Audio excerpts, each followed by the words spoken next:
So let's start a new chapter, Newton's laws of motion. So this is the chapter 5, and this is one of the most important chapters that you will study in class 11th or in class 12. Newton's laws are the central part of classical physics. We study what is motion, how the motion happens, what are the rules on which the motion is based upon. All these things can be understood using laws of motion, and if you understand the laws of motion, you will be able to do most of the questions or most of the problems that are related to mechanics or motion. So there are three laws of motion. The first law of motion is the law of inertia. So the first law is called the law of inertia. Law of inertia. So what is the law of inertia? So according to the first law, if the external forces acting on any body is equal to 0, then the body will tend to be in its state of being. For example, if it is at rest, it will stay at rest. If it is moving with constant velocity, it will keep on moving with constant velocity. This property of not changing not changing the state of being, and for example being at rest or being in constant velocity, is called inertia. Another way to say the first law is, if the vector sum of all the forces acting on a particle is 0, then only the particle remains unaccelerated, otherwise the particle will accelerate. That is, if the net external force is 0, acceleration will be 0. If the net external force is not 0, then the acceleration will not be 0. So let's just write all this. Now let's consider an object, let's say this object. Okay, now the two things can happen, whether either this object is at rest or moving with constant velocity, or this object is accelerating. Okay, so either it is accelerating or either it is not accelerating. So according to the first law, if net force on the object is 0, then acceleration of the object will be 0. Okay, so this is the statement of the first law, that is, if the net force on any object is 0, then the acceleration for that object will be 0. It is quite simple. Now the second law is the law of momentum. Second law, the law of momentum. So according to this law, the acceleration of a particle as measured from an inertial frame is given by vector sum of all the forces acting on the particles divided by its mass. So what does this mean? So let's first describe what is the meaning of an inertial reference frame. So there are two types of reference frames. Okay, reference frame are the things through which we compare our motion. Okay, we also discussed it in chapter 3. For example, whether I am at rest or in motion, I cannot just state that. I need to compare my state of rest or motion with any other object. So that reference is called the reference frame. For example, moon is a reference frame, room is a reference frame, road is a reference frame, table is a reference frame. So when you compare your state with respect to something, then that something is called the reference frame. Now reference frame are of two types. One is the inertial reference frame and one is the non-inertial reference frame. So what is the meaning of inertial reference frame? So inertial reference frames are the frames which are not accelerating, that is their acceleration is 0. And non-inertial frames of references are the frames whose acceleration is not equal to 0, that is they are accelerating. Okay, so for example, if let's say there is a table which is at a place which is not moving, it is at rest, so then that table is an inertial frame because its acceleration is 0.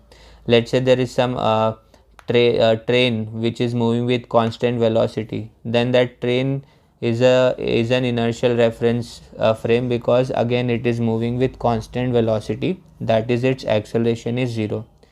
What is a non-inertial reference frame?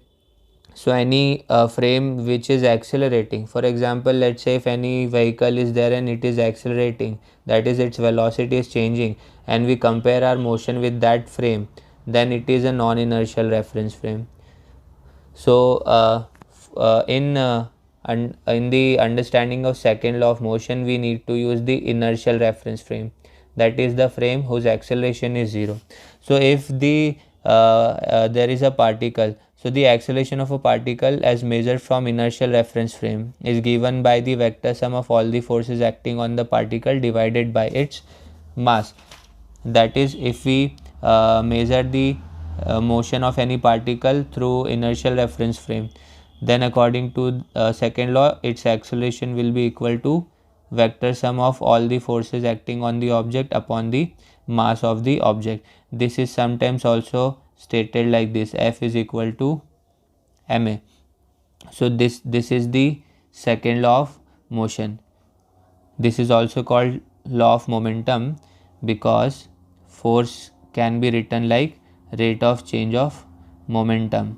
Now what is momentum? So momentum is a term which is mass into velocity.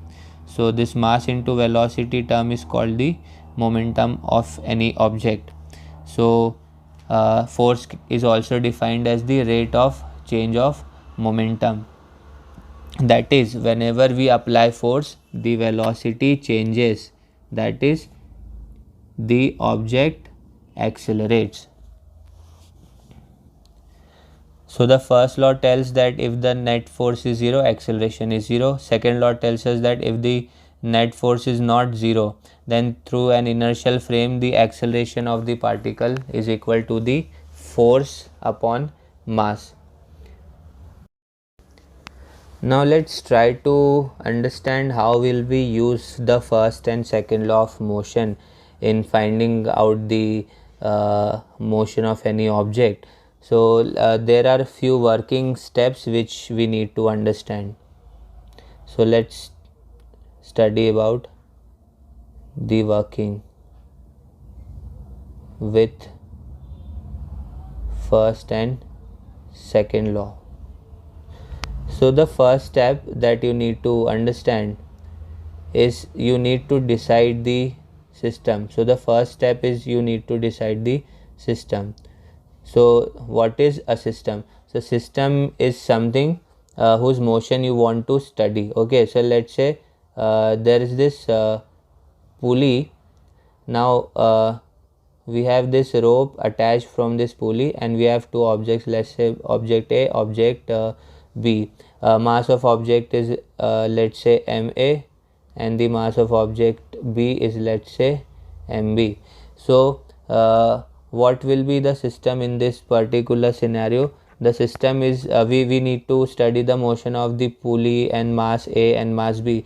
So this will be our system. Okay, in this case the system is quite simple to be taken, but sometimes it can be it can be quite difficult, or it can be a bit confusing that which system we need to take. So just keep one thing in mind.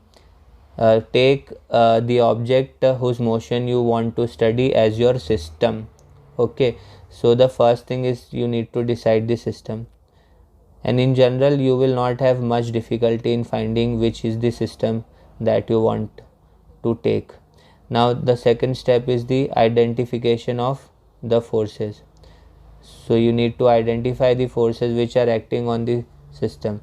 For example, let me first take one simple example and then we'll also study about this pulley system. So let's say there is one man who is carrying some object on his head. Now what are the forces here? So one force is on the surface, so one force is downward force of man, then one force is upward force which the surface is applying on the man. Now one force is the man's head applying on the object, and one force is the object applying a force on the man's head. So these are the forces that are acting. Similarly in this case, one force is downward, okay, the weight of object A, gravitational force, then one force for object B, then there is this one force called tension, okay. So this tension force which is applied by the string, okay. So these are the forces which are acting on the system. So second step is to identify the forces which are acting. Now the third step is to make the free body diagrams, okay. This is the most useful step. Make a free body diagram. So what is the meaning of a free body diagram? So in a free body diagram we represent all the things using simple boxes and arrows, okay. For example, in the above question, I drew a man, then a box, so it is always cumbersome to draw the actual scene, like actual person or actual object. So we usually describe this using some lines or boxes. For example, in this particular man and box case, how can we draw the free body diagram? For the boy or the man, we can draw that there are two forces acting, okay. Let's say for this man, one force is upward and one force is downward. This is the force of gravity and this is the normal or the reaction force provided by the surface. Now for again for the load, okay, that thing, that the box that he has on his head, so on that box also there are two forces. One force is its weight, okay, gravity is pulling down the object, and one is the normal force or the upward force provided by the head of the person. So this is the free body diagram, okay. So free body diagram is the diagram in which we represent the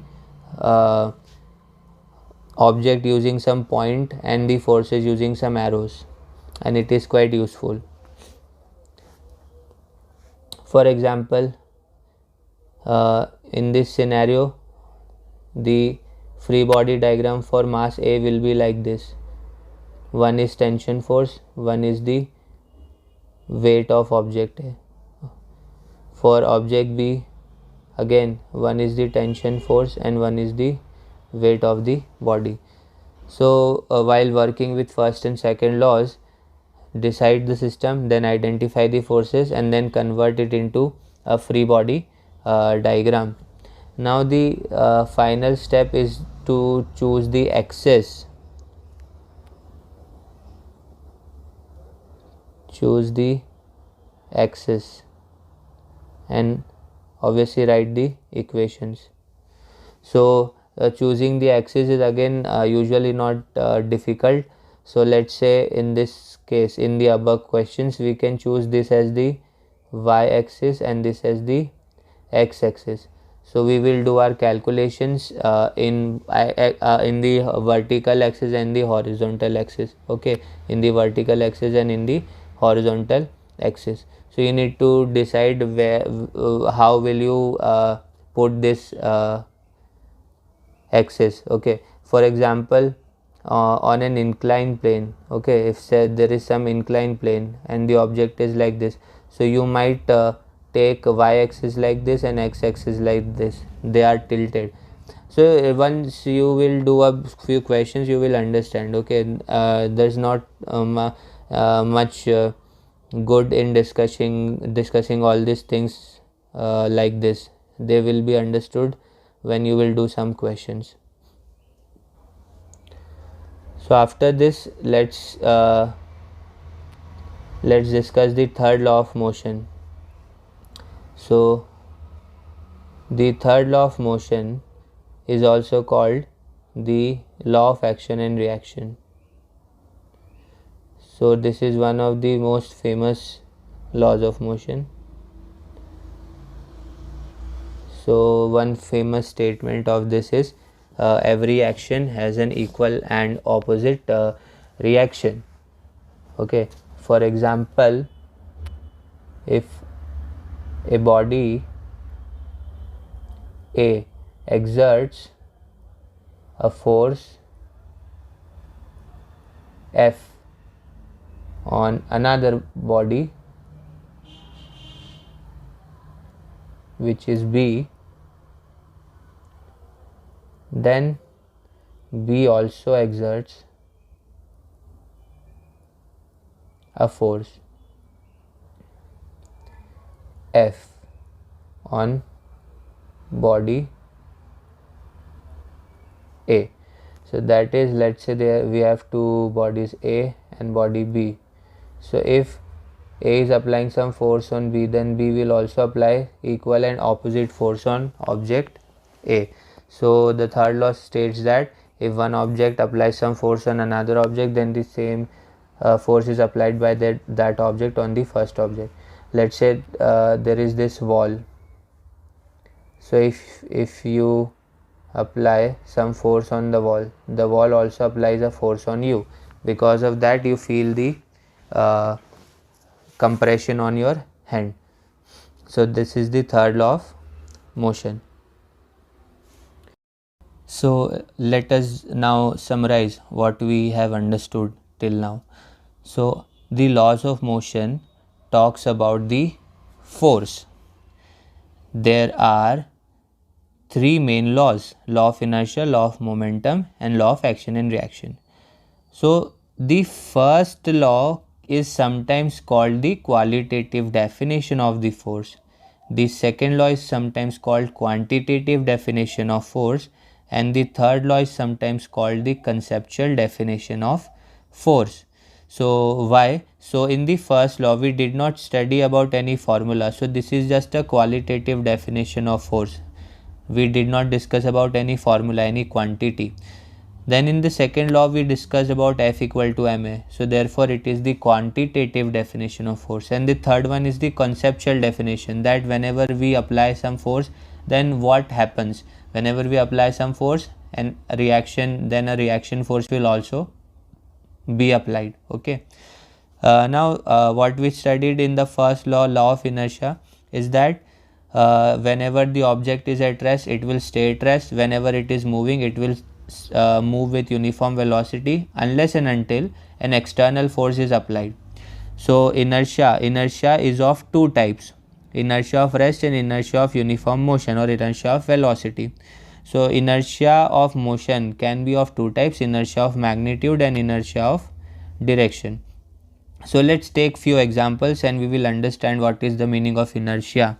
So inertia of rest is due to mass. Okay, so what is inertia of rest? So if something, let's say something is at rest, then it will stay at rest unless and until you apply some external force on the object. So this is the inertia of rest. Now inertia of rest depends on the mass. More will be the mass, harder will it be to move the object. Okay, and then the inertia of motion. So there is one inertia of magnitude and one is the inertia of direction, because in velocity magnitude and direction both are there. So for example, when we have one object and we are trying to change its velocity, okay, let's say we want to change the velocity, and specifically we want to change the magnitude of the velocity. Let's say if the object is moving with 10 km per hour and we want to move it with 20 km per hour, then we need to apply some external force. So this is the inertia of magnitude. And if we want to change the direction, also in that case we need to apply some external force, because in both the cases we are changing the velocity, we are accelerating the object. So for accelerating any object we need to apply external force. the inertia of motion depends on mass and velocity. So the inertia of rest depends on the mass only, because there is no velocity in inertia of rest, and inertia of motion depends on mass and velocity both. It is quite simple, because more will be your velocity, harder will it be to stop you or to increase your velocity. Okay. Now mass and velocity are together called momentum. Okay, so as I told you, momentum is equal to mass into velocity. So inertia of motion is sometimes also called the momentum. So inertia of rest is just inertia which depends on mass, and inertia of motion is sometimes called momentum which depends on mass and velocity both.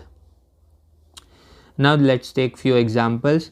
So when you have this let's say a glass, and there is a cardboard on the glass, and there is a coin. Okay, there is a coin on the glass. Then if you quickly apply some force on the cardboard, then the cardboard flies away and the coin drops into the glass.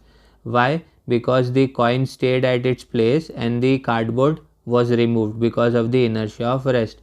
And why did it fell down? Because again there was this force of gravity. So because of the force of gravity, external force, it fell down and it moved. Okay, so this is the example of inertia of rest and inertia of motion in the same thing.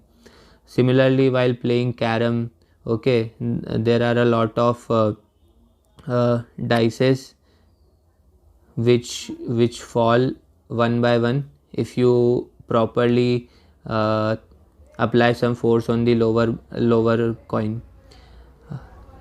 Now let's discuss a few things about the second law of motion, that is law of momentum. So as I told you, the second law tells that the force is proportional to the rate of change of momentum. When we put an equal to sign, a constant comes, but this constant is equal to 1. Therefore we can directly say that F is equal to the rate of change of momentum. More will be the change in momentum, more will be the force that you need to apply. Okay. Now there can be three cases. First is the mass is changing, second is the velocity is changing, and third both are changing. So let's write the formula for momentum. So at the place of momentum I have written mv, mass into velocity. Now if only mass is changing, then velocity is constant, so it will come out of the differentiation sign, because this means change. Okay, so if velocity is constant, it will come out. So ultimately what we will get, v into dm by dt, that is mass is changing with respect to time. Now if only velocity is changing, then mass is constant, it will come out, and dv by dt we know is acceleration, so it will give you ma. And the third is both are changing. Then once you will differentiate v with respect to time and consider mass as constant, and once you will differentiate with respect to m and consider velocity as constant. So in this way you see that there can be three situations, and most of the times you will be discussing about this second situation, that is when the velocity is changing and the mass is constant. So therefore this formula is very famous. This equation is mostly used when we are discussing about rocket motion. Okay, these equations are used when we are discussing about rocket motion. We will come to that in the later part or in the next chapter. So what is force? Force is a quantity which changes the velocity of the object. Okay, force is something which accelerates any object. More will be the force, more will be the acceleration. Now there are two scenarios. If the net force is 0, second is net force is not 0. So if the net force is 0, we write the let's say how can we understand the free body diagram? So let's say this object is there. So what are the forces acting on this object? One is the normal force, one is the gravitational force.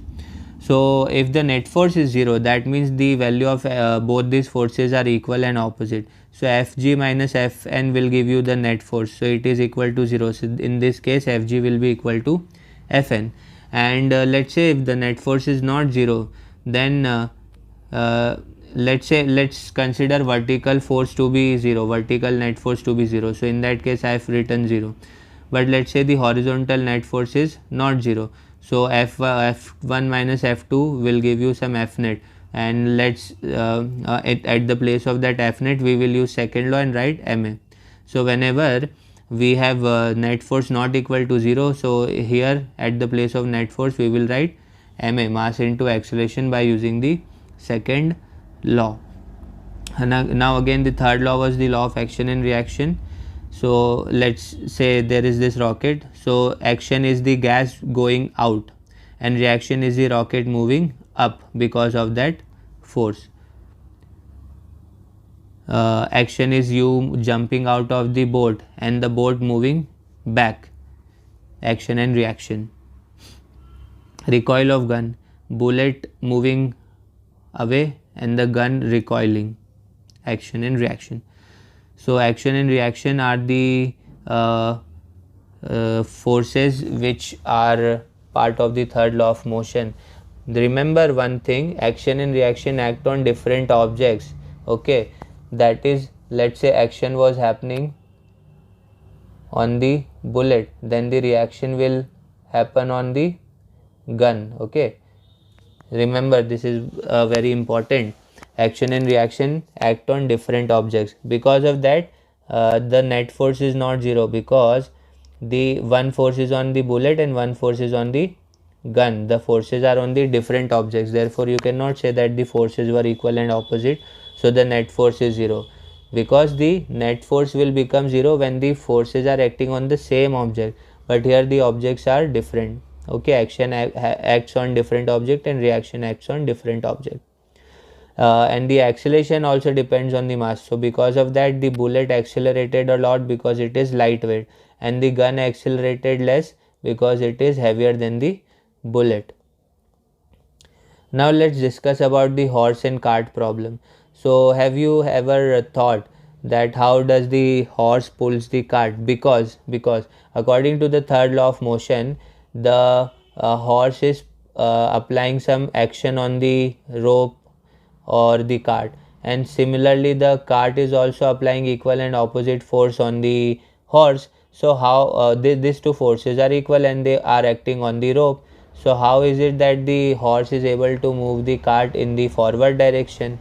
So because it is not because of this force, okay, because of this force, it is because of the forces provided by the surface. So when the horse applies some force on the surface downward direction, okay, then the surface applies some force in this direction.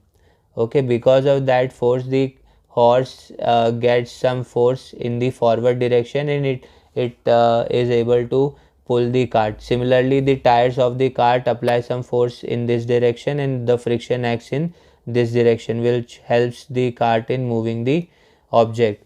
Okay, so in horse and cart problem, the action and reaction forces acting between the rope is equal and opposite, and the horse is not able to move the cart because of that force.